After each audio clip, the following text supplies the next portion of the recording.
नमस्कार दोस्तों, आज की इस वीडियो में मैं आपको गंगा दशहरे की बहुत ही सरल पूजा विधि बताऊंगी। जेठ मास के शुक्ल पक्ष में आने वाली दशमी तिथि को गंगा दशहरा के रूप में मनाया जाता है।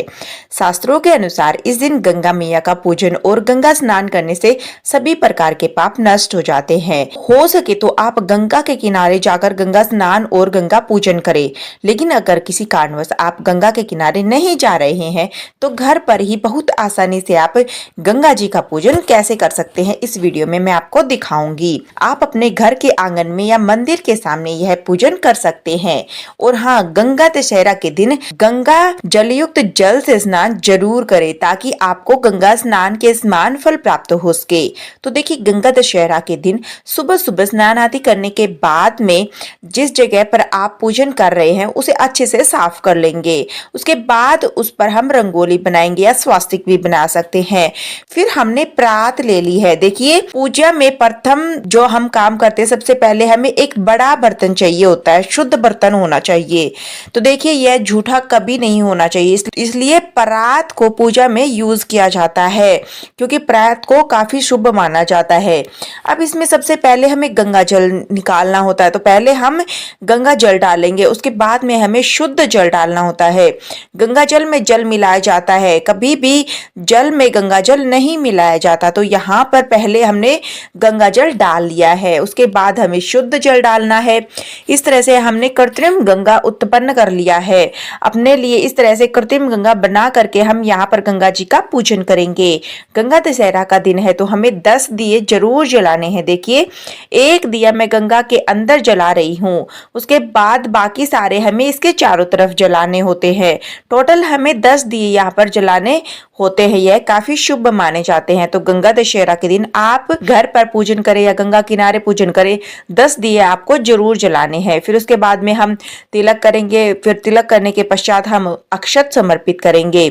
यहाँ पर देखिए, तिल हमें जरूर लेना होता है, तो यहाँ पर मैंने तिल समर्पित कर दिए हैं। वस्त्र स्वरूप मैंने गंगा जी को साड़ी समर्पित की है। आप साड़ी या फिर चुनरी या फिर सूट भी आप दान कर सकते हैं। श्रृंगार का सामान आप यहाँ पर जरूर समर्पित करें, तो यहाँ पर मैंने साड़ी और श्रृंगार का सामान समर्पित कर दिया है। उसके बाद मैंने फूल समर्पित किया है। गंगा जी में भोग स्वरूप आप कोई भी मीठी चीज समर्पित कर सकते हैं। चीनी, मिश्री, दूध से बनी कोई मिठाई, आपका जो बन पड़ता है आप वह समर्पित करें। साथ ही आप ऋतु फल जरूर समर्पित कर सकते हैं। तो यहाँ पर हम भोग समर्पित कर देंगे। और देखिए, जब भी गंगा जी का पूजन करते हैं तो घर में करें या फिर गंगा तट पर करें, गंगा जी को हम जो जरूर समर्पित करते हैं।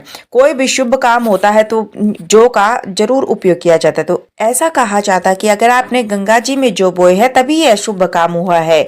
तो गंगा जी में जो जरूर डाले जाते हैं। तो इस तरह से गंगा जी में हमने जो चढ़ाए हैं, साथ ही कच्चा दूध चढ़ाना होता है, इसका बहुत अधिक महत्व होता है। तो आप गंगा जी में कच्चा दूध भी जरूर चढ़ाए। अब दक्षिणा समर्पित करेंगे। दक्षिणा आप पूजा में रही कमियों को पूरा करती है, इसलिए दक्षिणा हर एक व्रत में या फिर हर एक शुभ काम में जरूर दान किया जाता है। और अगर आपने गंगा दशहरा का व्रत किया है तो व्रत कथा भी जरूर सुने।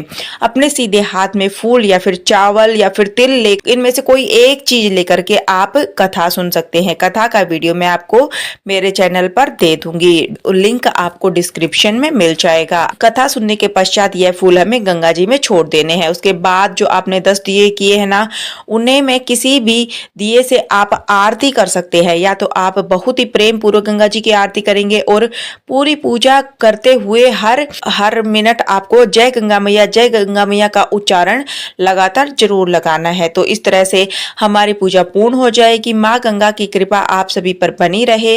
पूजा के बाद जो भी आपने भोग प्रसाद चढ़ाया था वह प्रसाद स्वरूप सभी को वितरण कर दें।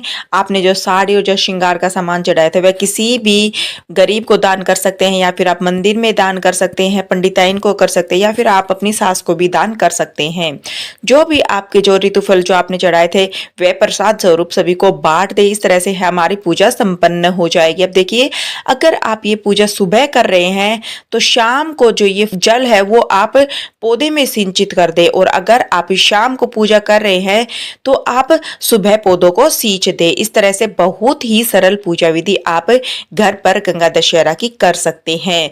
और जाने अनजाने में अगर आपसे कोई पाप हुआ है तो उसकी मुक्ति अगर आपको प्राप्त करनी है तो यह पूजा विधि जरूर यूज करें। गंगा दशहरा की सरल पूजा विधि आपको कैसी लगी। अगर हमारी वीडियो पसंद आई है, थोड़ी बहुत हेल्पफुल लगी है तो चैनल को सब्सक्राइब कीजिएगा, वीडियो को लाइक कीजिएगा। दोस्तों मिलते हैं एक और नई वीडियो के साथ, तब तक नमस्कार दोस्तों।